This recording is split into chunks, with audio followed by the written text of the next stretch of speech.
Opa! Na conexão. Tá ouvindo agora? Agora perfeitamente, em som alto, bom, tudo tranquilo agora, professor. Ok. Vamos começar então, professor? Vamos, estamos aqui às ordens, meu irmão. Vamos começar então a nossa live. Boa tarde a todo mundo que está participando aí da nossa live. Hoje a presença aí mais do que ilustre aí do professor Severino Celestino da Silva, professor que muita gente conhece, mas algumas pessoas da minha rede ainda não conhecem o senhor, professor. E aí eu vou fazer aí uma breve apresentação do senhor, porque em pesquisas aí pela internet, eu falei, meu Deus do céu, eu preciso estudar muito para conversar com o professor Severino Celestino, porque é uma bagagem incrível, professor. Para a gente é uma grande honra aí participar com o senhor dessa live super especial. Gente, para quem não lembra, eu vou relembrar aqui para quem conhece o professor, e para quem não sabe, deixa eu anunciar aqui. O professor é o autor aí de Analisando as Traduções Bíblicas. Ele também é autor aí do livro, professor, me corrija aí se eu errar a pronúncia, hein? Bereshit, o Gênesis, é isso mesmo, professor? A pronúncia? Bereshit, Bereshit. Bereshit. Também a autora aí do livro O Sermão do Monte, a Sublime e a Consoladora Mensagem de Jesus, dentre outros livros aí que o professor tem. Professor, tem aí uma história muito bonita, professor titular na Universidade Federal da Paraíba, professor aí de odontologia, do curso de odontologia, e muito interessante, professor, pesquisando aí a sua biografia, o senhor é professor fundador do curso de Ciências das Religiões no Centro de Educação da UFPB, conhecedor aí, assíduo aí do judaísmo e do cristianismo primitivo, além de falar aí diversas línguas, professor. Eu só sei falar o português e mal o inglês. O senhor sabe falar o hebraico, o espanhol, além do português, o grego. Meu Deus do céu, professor, como é que o senhor consegue tudo isso? Boa tarde. Boa tarde, Simar. Eu diria para você, usando assim uma terminologia moderna, menos, né?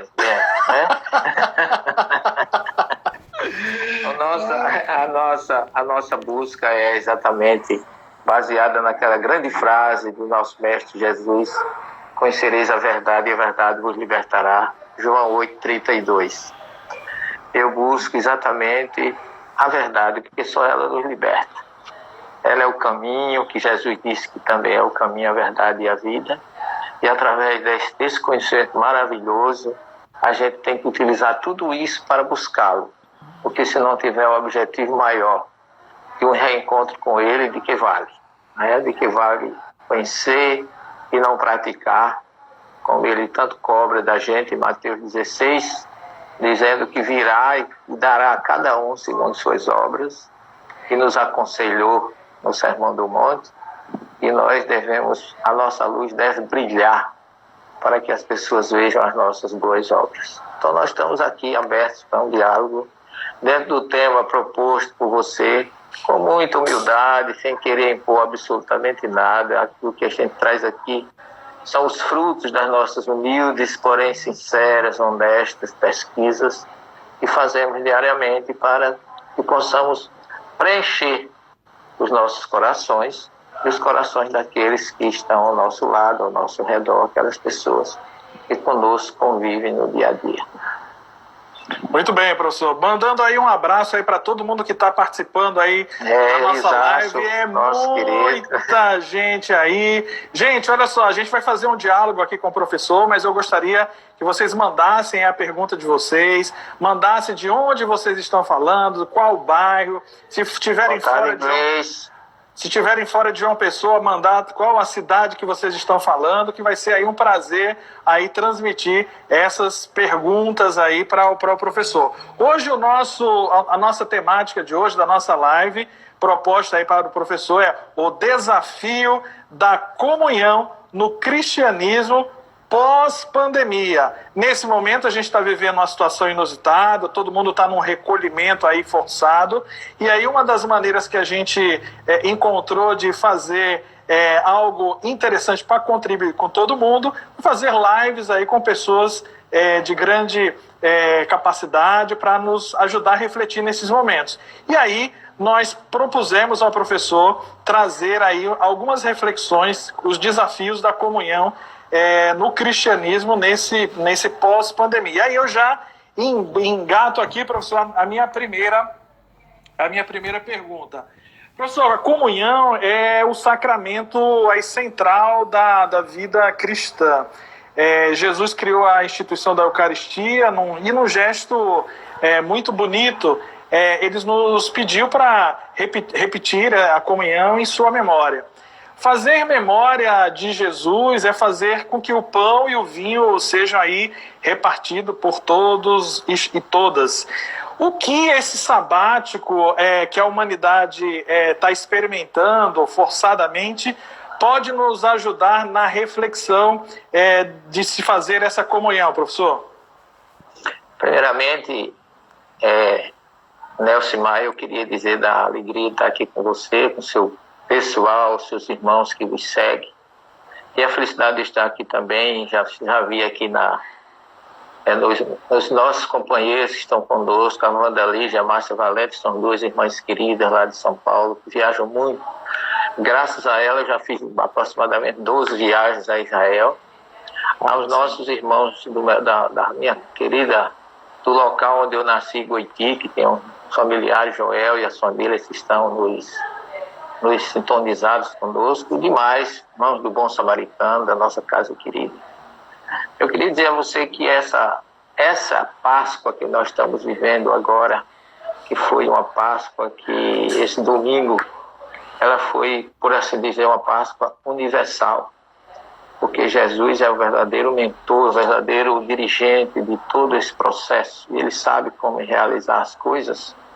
Então ele preparou uma Páscoa não apenas para os cristãos, mas uma Páscoa para o planeta, porque todos estavam, não só como os hebreus que estavam no Egito, naquela noite, a conselho de Moisés em suas casas, que tinha o sangue do Cordeiro nos umbrais, mas estávamos todos nós em família.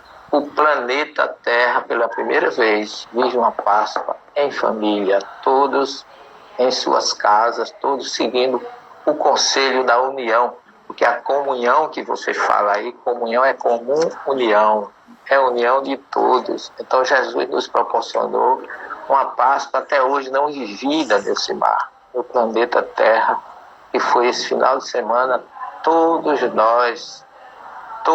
nós unidos e reunidos em torno de um desejo dele, amor, fraternidade, união, família no lar, uma semelhança muito grande aos convites que a gente vê lá, não só lá em Moisés, mas também o profeta Isaías nos convida lá no capítulo 26, versículo 20 e 21, a permanecer no lar, enquanto Deus executa o seu processo, e como o próprio Cristo fala no seu sermão escatológico em Mateus capítulo 24. Então nós temos assim um apanhado de situações que está exatamente em comunhão com a vontade do Cristo, porque o que estava agora reunido não era religião A, B ou C, eram todas as pessoas do planeta. A comunhão foi geral. Essa divisão, essa partilha do pão, que é o pão da vida, que vem da simbologia, que é o nosso Cristo, estava sendo dividido no planeta inteiro. E pela primeira vez, assim, sem nenhum ritual, autenticamente, cada um no seu lar, lembrando realmente a libertação dos 430 anos do cativeiro do povo hebreu no Egito. Então, eu achei esse momento, assim, riquíssimo. Eu tenho a impressão que foi a única Páscoa universal que o planeta Terra viveu até hoje. Foi essa que nós vivemos ontem. Então é algo para se refletir, é algo para se procurar ver por que o Cristo está nos convocando nesse momento para essa união, essa fraternidade universal. Muito bem, professor. Bom, a gente está aqui na live, vista do ponto de vista hoje com o professor Severino Celestino da UFPB, conosco aqui, com muita alegria, mandando um abraço aí para várias pessoas. Peço aí que vocês já tem gente aqui, professor, do interior de São Paulo, tem gente do Pará também, Ana Margarida, aqui de Belém do Pará. Olha que coisa Belém boa. do Pará, amiga nossa, viajou comigo a Israel, muito amiga da minha esposa. Muita gente aqui abração, bacana. Margarida. E hoje, pessoal, a gente está falando aí sobre o desafio da comunhão no cristianismo em tempos aí de pandemia. A gente do Piauí também chegando, João Pessoa, coisa boa. Professor, na oração que Jesus nos ensinou, que fala do Pai Nosso, que estás no céu, tem uma parte lá que fala o pão nosso de cada dia, ou seja, algo de comunhão, algo que é nosso. Será que poderemos ter aí otimismo em relação ao novo comportamento da humanidade depois que tudo isso acabar? Lembrando que, apesar de Jesus ter nos ensinado do pão nosso de cada dia, a gente sabe que tem muita gente, a desigualdade social, ela é muito grande. Veja só que coisa, uma coisa que vale ressaltar. Dos 20 bilionários mais ricos do mundo, 14 são americanos. E nos Estados Unidos nós estamos vendo que, assim, esse horror da pandemia, ela está indo com muita avidez naquele estado, o estado que representa aí a riqueza, o consumo, e como o senhor falou, nesse momento, nessa Páscoa que passamos aí, todos nós estamos em casa, todos nós estamos juntos, refletindo, e acho que é o momento da gente refletir os formatos que existem no mundo, desta desigualdade, tão diferente do que Jesus nos propôs de que seja intensificada e desenvolvida a nossa comunhão, né? Eu queria saber o que o senhor acha disso aí, dessa questão, desse consumo exacerbado que existem, onde poucos têm acesso às coisas que a vida pode nos proporcionar. Eu acho, Elcimar, que essa comunhão proposta pelo Cristo agora, ela é uma comunhão de igualdade. Não existe maior nem menor. Não existe o poderoso nem o fraco. Neste momento, o que você coloca aí dos 14 mais ricos do mundo está nos Estados Unidos, de que vale tudo isso nesse momento? Nesse momento que está sendo concitado e chamado pelo Mestre Jesus, é exatamente a igualdade, a fraternidade. Então, nesse momento não é o meu jatinho, não é o meu dinheiro, não é a força e o poder de ninguém que vai servir de absolutamente nada. Esse é o momento em que Jesus está conseguindo nivelar todos os seus filhos no mesmo plano, no mesmo projeto, no mesmo momento. É um momento em que riqueza, poder, dinheiro, material bélico não serve absolutamente de nada.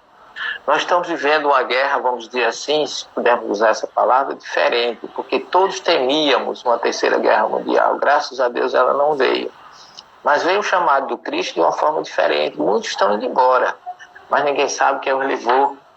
Ninguém fica com raiva de nação A ou nação B, porque tirou um ente querido de dentro de casa.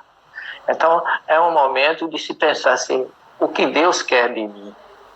Não importa a religião, a fronteira que foi criada, a nação, todos temos o mesmo sentimento e a mesma dor, a perda do ente querido, que não é algo que deixa nunca de sensibilizar o ser humano, é a perda do ente querido, só que nós estamos todos na mesma temperatura, no mesmo ambiente, no mesmo barco, na mesma situação.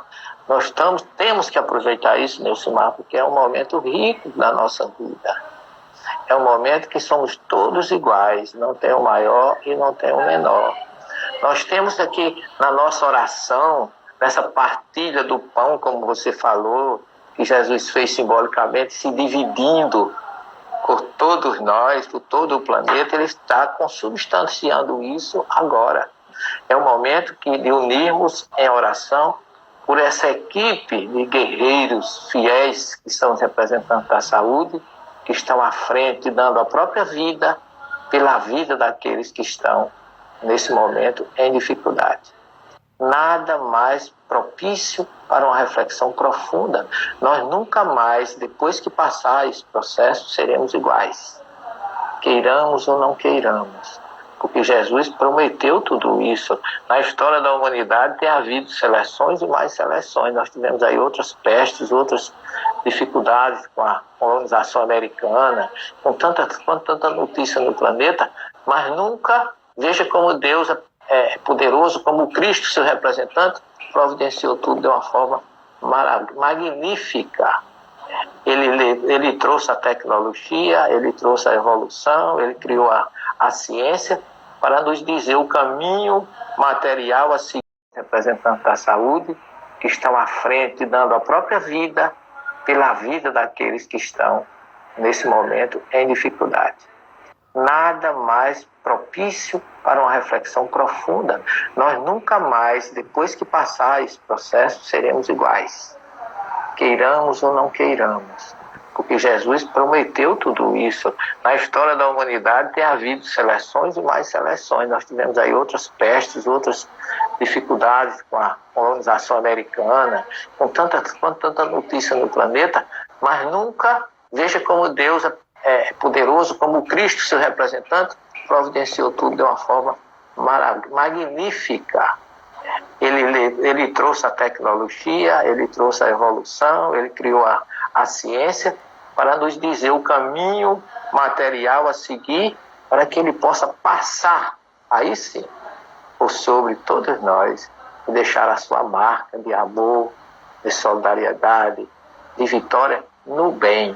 Ninguém nesse momento pode deixar de pensar no outro, até mesmo no procedimento, no gesto mínimo de se manter em casa, para que não seja um veículo de transmissão de alguma coisa que não é boa para o seu semelhante. Então é um momento realmente de que ninguém pode ser egoísta, mesmo que queira. Não tem condições de se praticar egoísmo na hora dessa. Esse é o momento de se praticar a solidariedade, a fraternidade, a amabilidade, a procura de o que fazer melhor para que no momento desse as pessoas se sintam amparadas. Então não podemos perder situações como essa, onde Jesus traz um recado realmente muito forte. Onde está o teu poder? Onde está o teu orgulho? Onde está a tua força? Onde está dentro da hierarquia, a tua superioridade? Em que és superior ao outro nesse momento?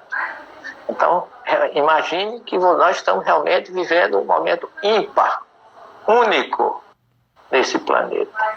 Que Jesus veio, mandou a notícia do seu sermão escatológico, lá em Mateus 24, e depois ele vem com João no Apocalipse, traz toda aquela simbologia de fome, peste, guerra, dessas catástrofes, dessas que estamos vivendo. Mas ele é Senhor absoluto de tudo isso. O que é um vírus microscópico diante da grandeza e da pureza e da luz que o Cristo representa? Absolutamente nada. Entreguemos a sua misericórdia, porque nas mãos deles, com certeza, estaremos protegidos, iluminados, assistidos, fortes e cheios de esperança. Muito bem. Bom, para quem chegou agora, pessoal, nós estamos hoje batendo um papo aqui na nossa live Ponto de Vista e a Vista do Ponto, com o professor Severino Celestino, aí um especialista em muitas coisas. Eita, homem que sabe das coisas! Professor, é interessante tudo isso que o senhor falou, e que recentemente aí o primeiro-ministro da Inglaterra, o Boris Johnson, né, um cara aí que foi responsável aí na Inglaterra pela saída do Reino Unido da União Europeia, né, naquele famoso processo chamado do Brexit. E interessante que o Brexit, né, digamos assim, ele retrata muito bem aí a questão da nacionalidade, de que a Inglaterra tem que ser para os ingleses, não gostando aí da interação da União Europeia, enfim. E o que chamou a atenção nesse momento, com várias apologias aí ao neoliberalismo, enfim. O interessante é que o Boris Johnson, no início, ele estava bastante cético em relação a essa pandemia, tanto é que a gente viu aí na imprensa ele cumprimentando várias pessoas, parecido com alguém aqui do Brasil que sai pela rua cumprimentando as pessoas, achando que é apenas uma gripezinha, e aí ele foi acometido aí pelo coronavírus.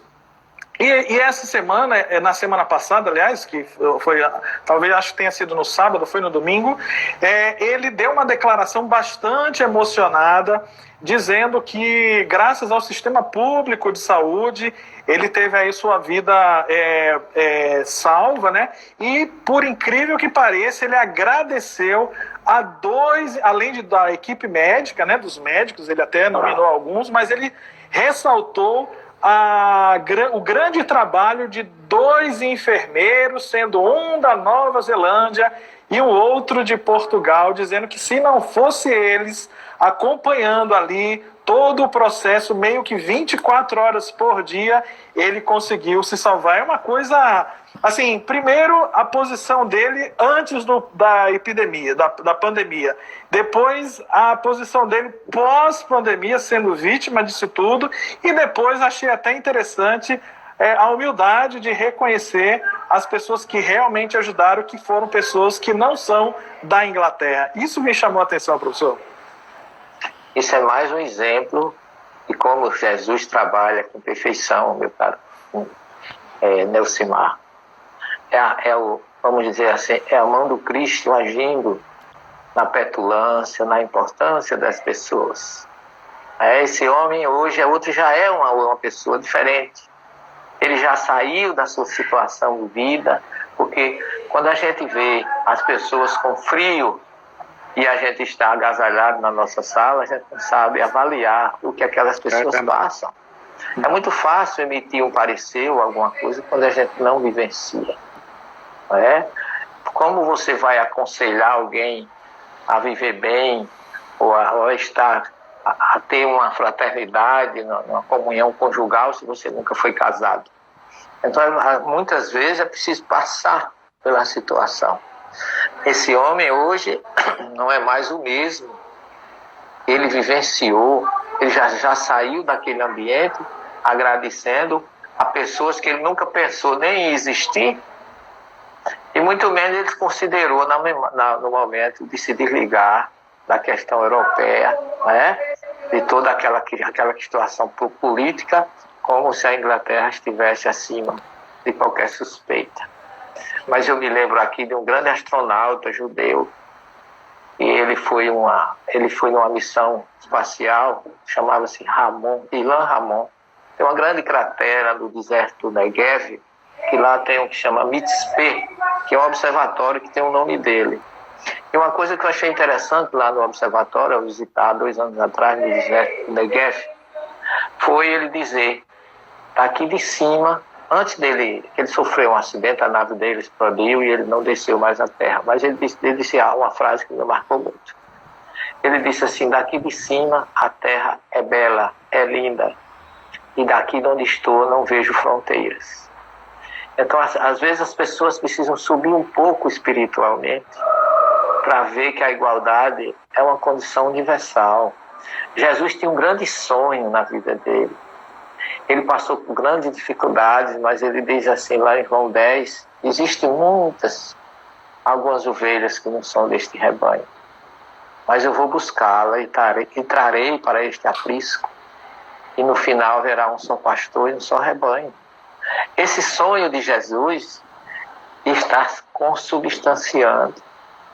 Está chegando, meu querido, para quem queira ou para quem não queira, a hora de um só pastor e um só rebanho. Nós começamos, o nosso título é a comunhão dentro da questão cristã, não é? Mas eu acho que o cristianismo é um caminho importantíssimo para o reencontro com Cristo, mas ele não é o único. Porque precisamos quebrar essas barreiras religiosas que têm dificultado tanto a união, a fraternidade e o respeito. Cada um tem uma forma de ver Deus, as diferenças existem, mas a diferença nunca pode superar o amor e o respeito que a gente tem que ter pelo outro. E essa é a vontade de Jesus, sempre foi.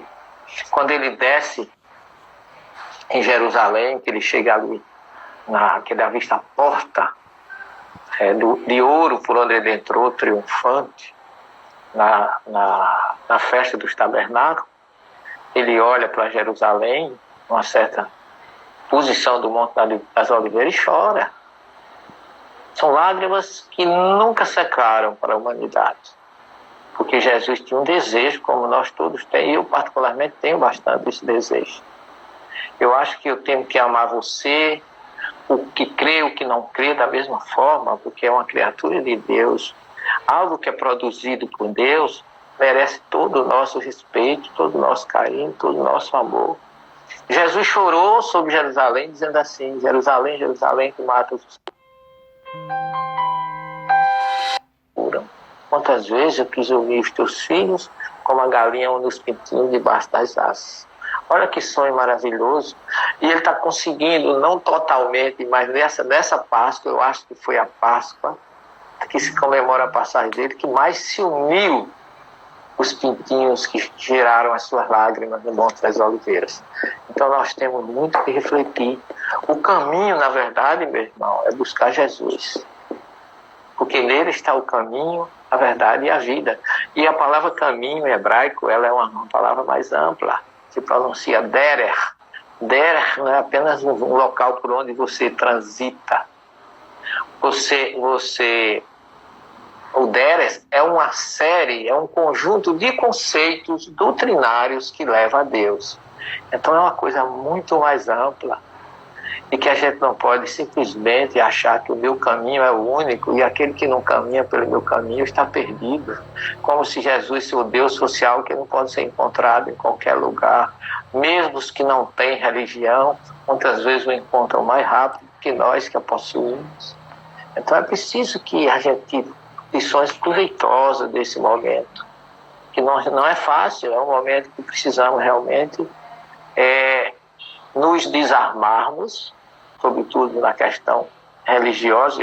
Eu conversava com você ontem rapidamente, a palavra arma, se a gente tirar o R, vai ficar o amor, nós vamos transformar ela no imperativo, ama. É uma coisa interessante. O homem colocou um R aí só para dificultar essa visão amorosa que o Deus, que o Cristo tem sobre nós. E o nosso desejo é esse, que não se perca nenhuma das ovelhas que o Pai me confiou. E essa é uma vontade do Cristo. Jeremias 31, Deus está lá dizendo, Jeremias diz, Deus não se alegra com a perda do ímpio. Ora, ele quer que o ímpio também se salve, e quando Deus quer, ninguém pode se opor à sua vontade. A ciência está demonstrando aí que ela também é a criação de Deus. E é a ciência que está nos mandando ficar em casa. E a ciência que, sendo obedecida por nós no ficar em casa, nós vamos aprender muito.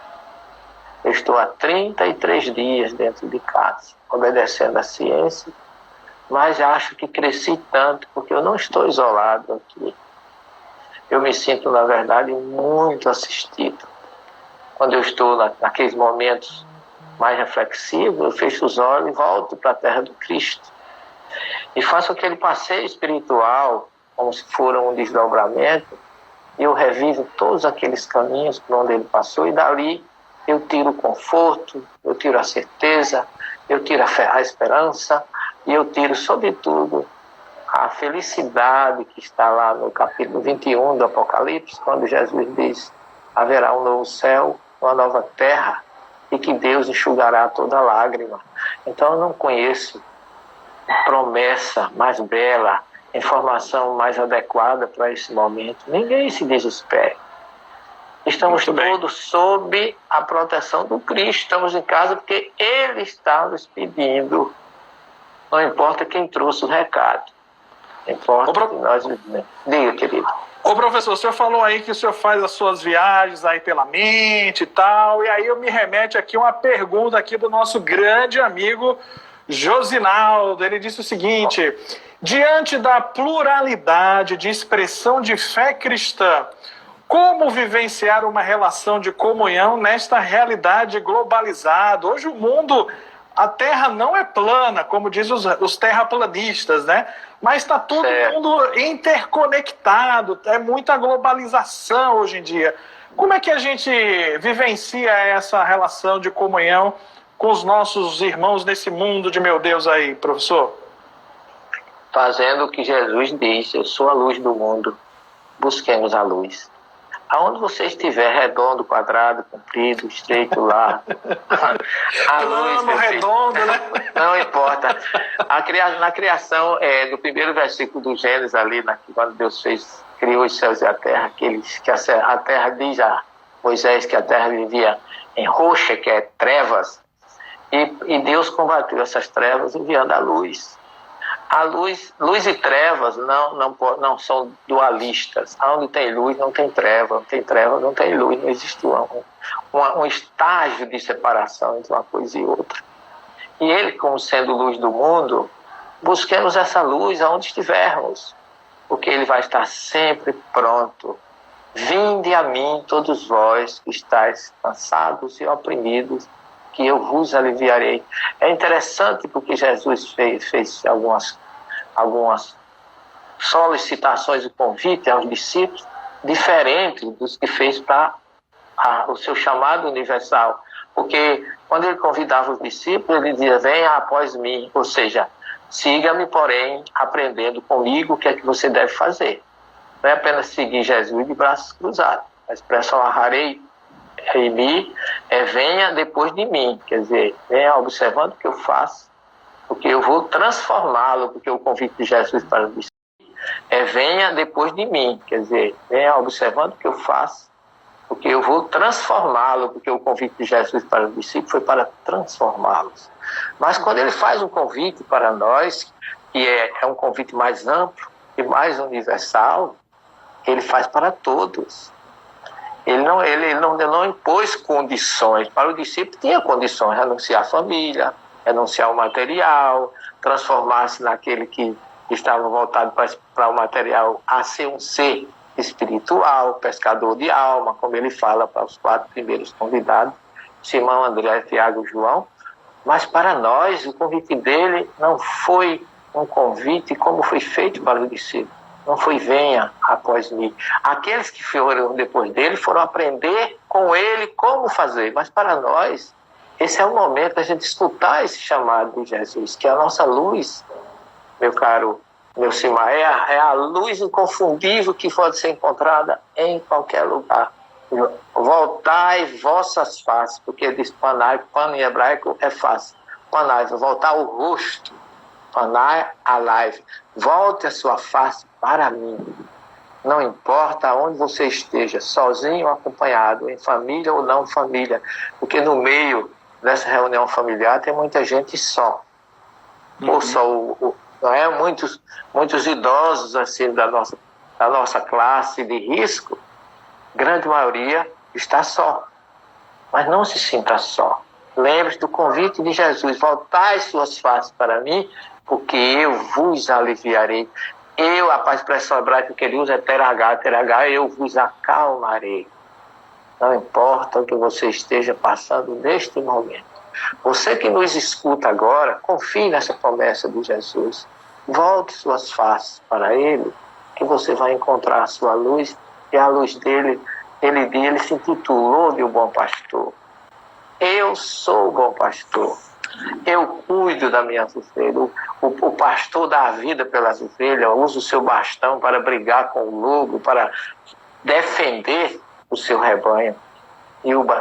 Nesse momento, a defesa para Jesus é a fraternidade, é a união.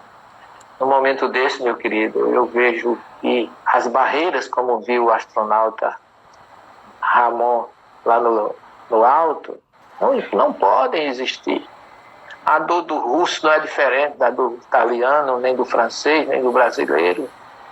Todos passamos pela mesma angústia da incerteza, e para aqueles que não acreditam na promessa do Cristo, que o reino dele não é deste mundo, a dificuldade ainda é maior.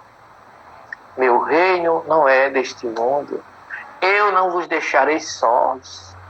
Eu rogarei ao Pai, ele vos enviará outro Consolador, e eu virei buscá-lo para vocês estarem um dia comigo. Meu reino é de paz. Eu vos darei paz. Então, não temos por que temer nem entrar em pânico. Entreguemos-nos à sua divina e santa vontade de nos pacificar, de nos tornarmos um só pastor e um só rebanho. E esse é um sonho. Eu estou parcialmente, eu e você, nós estamos presenciando. Porque nessa união fraternal e universal, é Ele que está nos dirigindo. Tenha certeza. Dirigindo a não só a gente, mas como muita gente aqui para nossa live, professor. É um sucesso absoluto. Vamos mandar aqui um abraço para Márcia, para Betânia, para Severina, para Gleice. Tem a sua sobrinha, está aqui conosco também, mandando um beijo para o senhor.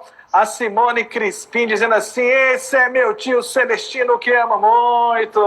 Lá do Recife, meu abraço nela, viu, Simone? O pai dela, meu querido Bené, minha irmã Helena Maria, moram em Olinda, em Recife. Então, todo mundo aqui preando. Deixa eu colocar aqui algumas perguntas para o senhor já ir respondendo aí.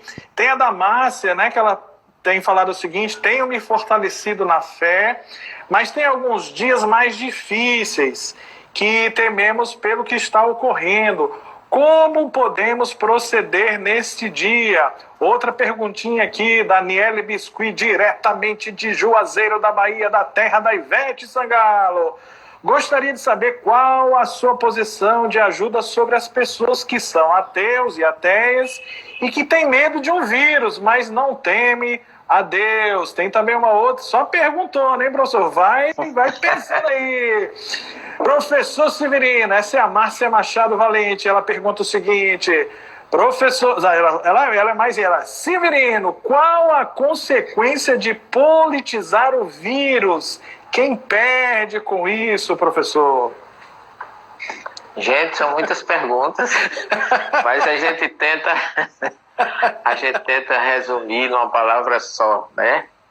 Ame, não se apavore, escute Jesus. Os homens realmente, como tem essa pergunta aí, eu achei muito interessante, não temem a Deus, não acreditam em Deus, mas temem a morte. Será que essa situação não é como aconteceu lá com o nosso querido primeiro-ministro lá da Inglaterra? Não é um chamado de Deus, né? Porque eu conheço muitos ateus que são pessoas maravilhosas e que praticam o bem, que são solidárias. E eu me lembro de uma frase do Papa que diz assim: engana-se os cristãos se pensam que só eles estão salvos. Aqueles que praticam a caridade, que ajuda o próximo, estão salvos, mesmo que sejam ateus.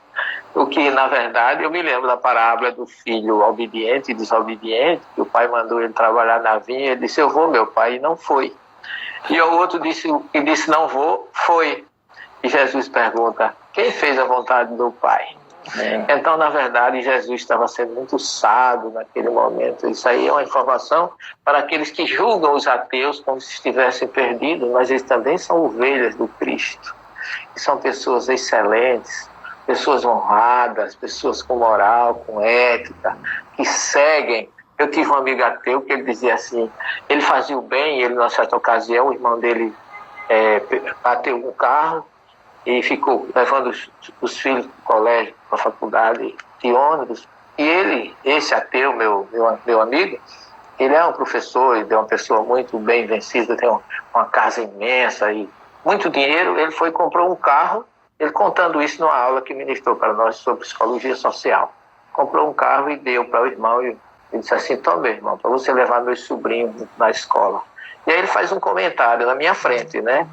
Diz assim: eu não sei como é que eu poderia ter dinheiro numa conta e deixar meu irmão levar os filhos dele na escola de ônibus. E ainda acrescentou: não entendo como é que tem tanta gente passando fome debaixo da ponte, quando tem muitos com vultuosas quantias aplicadas na Bolsa de Valores. Eu disse para ele: mas professor, isso é um pensamento cristão. Aí ele olhou para mim, e disse assim, ele olhou para mim e disse assim: você é muito bobo, meu filho. Você sabe quantos cristãos praticam essas coisas boas porque querem uma recompensa? Porque eles acreditam em alguém que vai recompensá-lo? Eu não espero nada em troca. Então eu sou melhor do que você. E eu tive que me calar. Eu faço porque eu gosto de ajudar as pessoas. Então eu me lembro do Papa Francisco, o que ele diz. Não é o que disse o Senhor, o próprio Jesus diz isso, que entrará no reino dos céus. Mas aquele que faz a vontade do meu Pai. E aí ele é muito mais forte quando no juízo final ele decreta o que é que vai ser contado lá em Mateus 25, 31 a 46. O que é que vai ser contado no juízo final? Eu tive fome, me deste de beber, eu tive sede, tive fome, me deste de comer, tive sede, me deste de beber, estava nu, me vestiste, fui preso, me visitaste. Ora, Jesus não está falando de religião aí, pessoal. Está falando de fraternidade, de amor. E eu tenho me sensibilizado na minha quarentena quando eu vejo pessoas saírem de suas casas para levarem comidas aos famintos da rua, aqueles que estão no frio, aqueles que estão no abandono, os chamados invisíveis ou esquecidos da sociedade. Então esse é um momento muito rico. Eu nunca vi tanta maravilha de solidariedade. Esse grupo que está à frente, esse exército do bem, que são os médicos, enfermeiros, bombeiros, policiais, esses merecem as nossas orações todos os dias, porque eles estão vivendo na prática o Evangelho de Jesus. E essa é a salvação do planeta, minha querida Márcia, Wanda, que está aí conosco também, que é uma grande irmã querida, e todos vocês que nos ouvem, você, meu Simar, que está me dando a honra de levar essa mensagem, que pode ajudar alguém, e se eu conseguir melhorar a situação psíquica de uma só pessoa nessa nossa conversa, eu já considero salva a minha tarde e o meu dia. E eu agradeço muito a Jesus, que aprendi com ele a ser racional. Nós não podemos...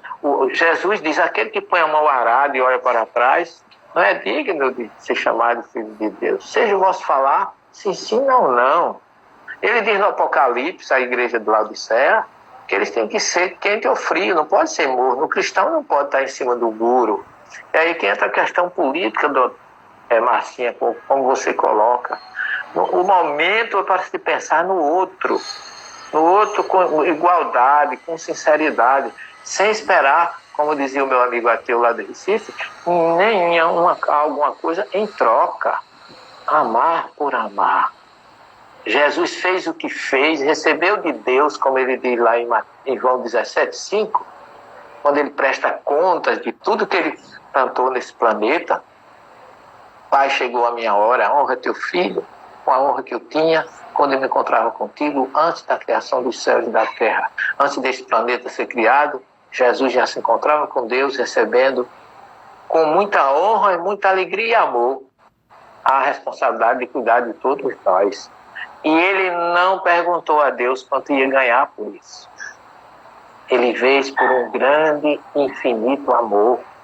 Ele é o nosso exemplo, imitável, no máximo.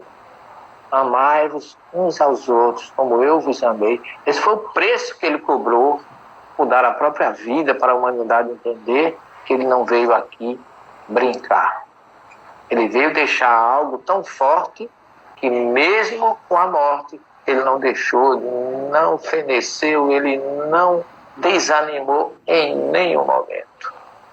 Eu estarei com vocês até a consumação dos séculos. Eu acho que isso não tem conforto nem consolo maior para nós.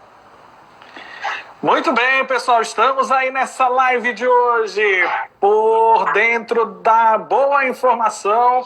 É o Ponto de Vista e a Vista do Ponto, com o professor Severino Celestino.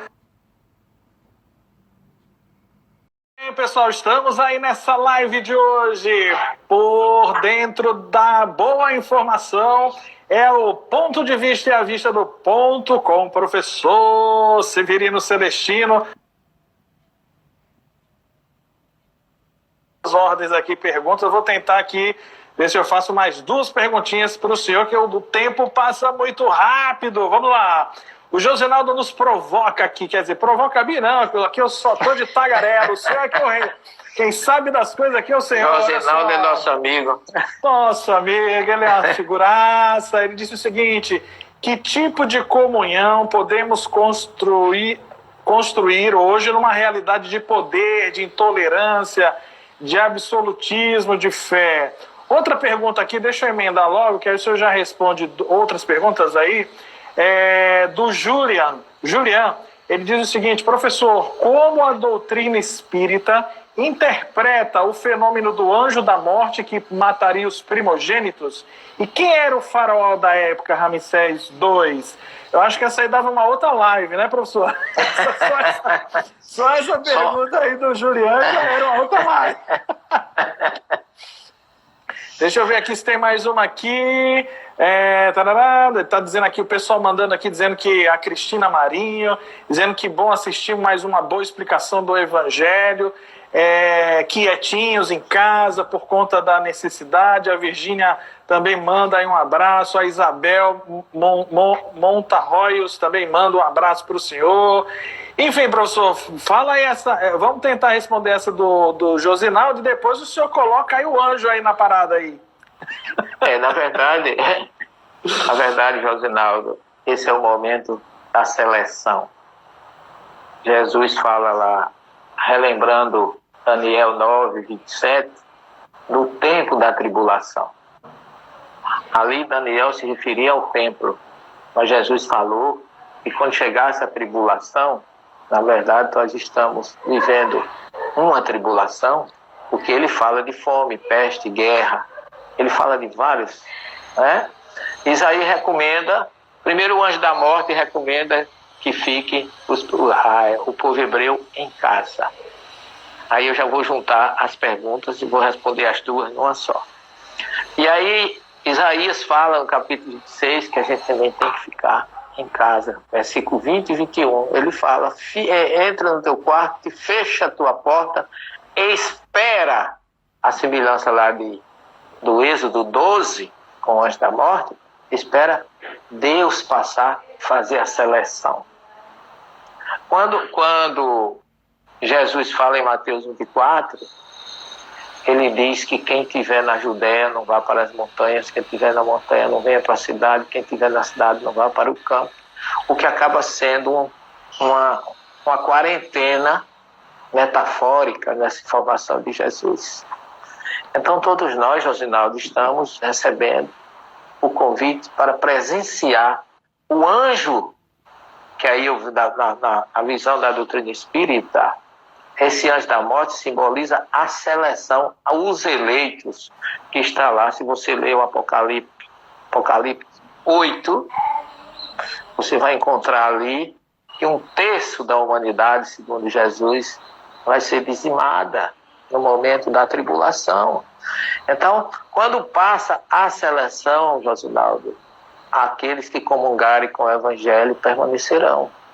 Aqueles que não comungarem serão levados para outros terrenos, não mais a terra, porque Jesus disse que na casa de meu pai tem muita morada, se assim não fosse eu vos teria dito e eu vou preparar uma para vocês. Então, não pensemos que a Terra é o único planeta habitado no universo. Nós espíritas vemos a coisa um pouco mais ampla, porque a gente vê o antes, o durante e o depois, como Jesus diz no diálogo de Nicodemos, em João 3, que o espírito é como o vento, sopra onde quer, mas você não sabe de onde ele vem, nem para onde ele vai. O que significa que ele já existiu antes, está passando aqui e vai para algum lugar. Neste antes, durante e depois é que vem a seleção. E aí aqueles que não comungarem com a mensagem do Cristo não permanecerão mais no planeta. Porque aquelas pessoas que não estão sintonizando com a mensagem do amor, da paz e da fraternidade, não terão mais lugar na Terra, um planeta que, como Jesus diz, Será um novo céu e uma nova terra. E ele promete lá em Mateus 5,5 que os mansos herdarão a terra. Então, meu querido Josinaldo, os violentos, orgulhosos, aqueles que provocam as diferenças sociais, os ambiciosos, não terão mais lugar num planeta regenerado, quando haverá um novo céu, uma nova terra, e Deus enxugará toda lágrima. Não haverá lágrimas onde não houver diferenças sociais, onde não houver poder absoluto, onde não houver ganância, egoísmo, orgulho. Porque, na verdade, os adjetivos do Senhor é a humildade, a bondade, a misericórdia, a doçura, a fraternidade. E aqueles que não comungarem com este pensamento, infelizmente, não estão perdidos, mas não permanecerão no planeta Terra.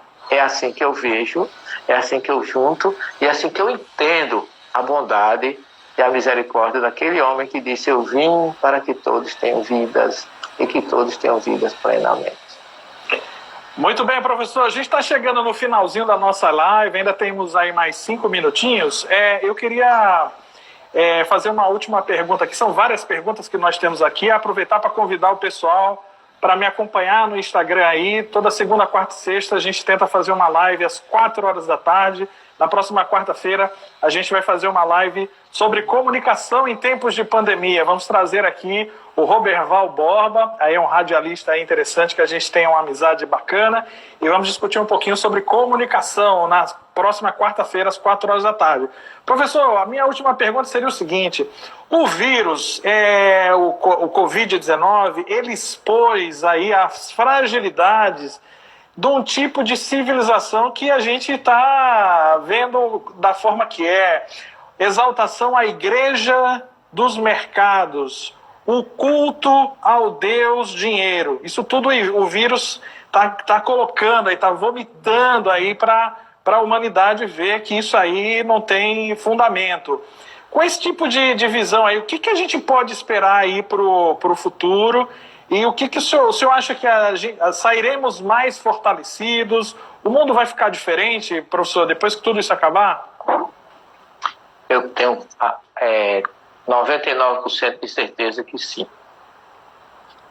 Jesus, quando alguém disse que iria segui-lo, ele disse: a raposa tem suas tocas, a ave tem seus ninhos, o filho do homem não tem uma pedra onde recostar a cabeça. Jesus nasceu numa manjedoura, teve como leito de morte uma cruz e não tinha um lugar para viver. Morava de favor na casa de Pedro.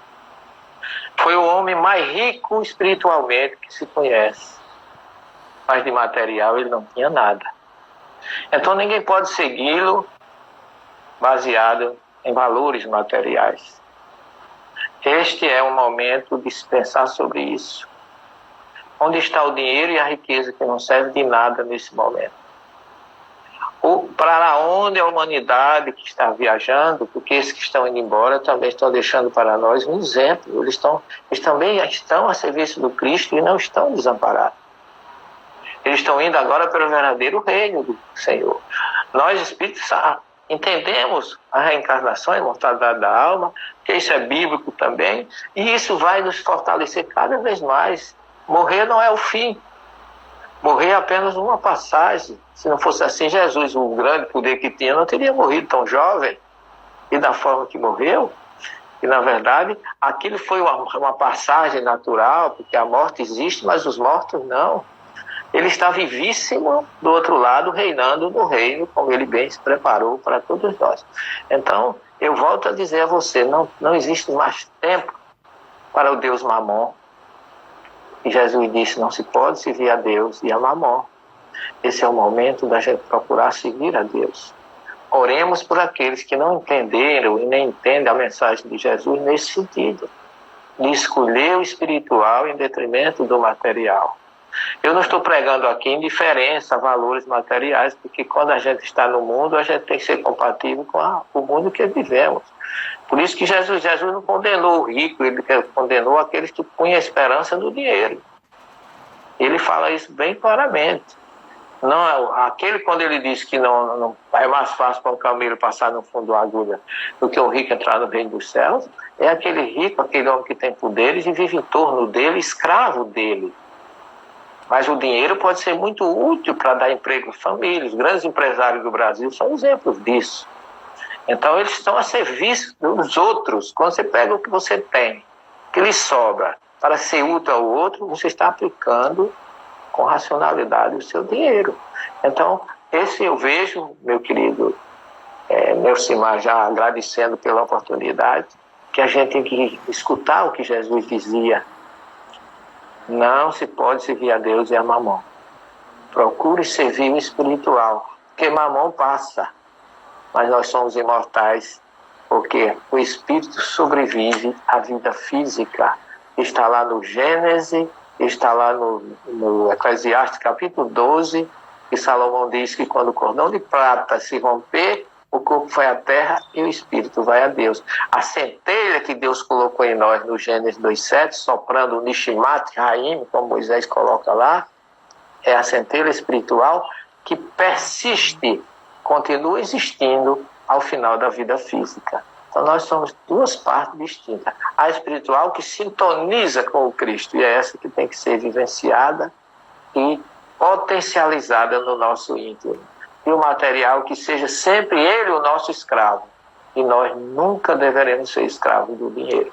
É assim que eu vejo a colocação nesse momento, para que a gente reflita e saiba, viu, que o Josinaldo, a seleção está acontecendo, que a promessa foi dele. Os mansos herdarão a terra. Deus estará conosco e ele, Jesus, até a consumação dos séculos. Isso para mim é maravilhoso, é confortável e é o que mantém viva as nossas esperanças de cristãos. Muito bem, professor. Hoje recebemos aqui no Ponto de Vista, à Vista do Ponto, o professor Severino Celestino. Professor, foi um grande prazer conhecê-lo, muita alegria, receber todos esses conhecimentos. O pessoal está pedindo para o senhor deixar essa live nos seus stories aí no Instagram, para que as pessoas possam ter acesso aí nessas próximas 24 horas para poder aí escrever, enfim. O pessoal gostou muito das suas mensagens. É importante que o senhor deixe aí nos seus stories para o pessoal ter acesso mais tarde, tá bom, professor? Muito obrigado. A galera que participou junto conosco, obrigado pelas perguntas. E a próxima, e de breve em breve, eu vou convidar aqui o professor para a gente fazer uma live só sobre anjos, porque o anjo aí ficou... Professor aí conhece tudo aí de Bíblia, meu. Muito obrigado, professor. Obrigado a você, Nesmar. Foi um prazer imenso conhecê-lo também. Você é uma simpatia de pessoa. Nós já temos uma ligação espiritual muito boa, porque está demonstrado aqui. É a primeira vez que a gente, juntos a serviço do Cristo, estamos levando essa verdade que liberta, como Ele nos deseja e nos quer. Que Ele possa lhe abençoar, você continue com o seu trabalho, porque isso é a luz que Jesus precisa, que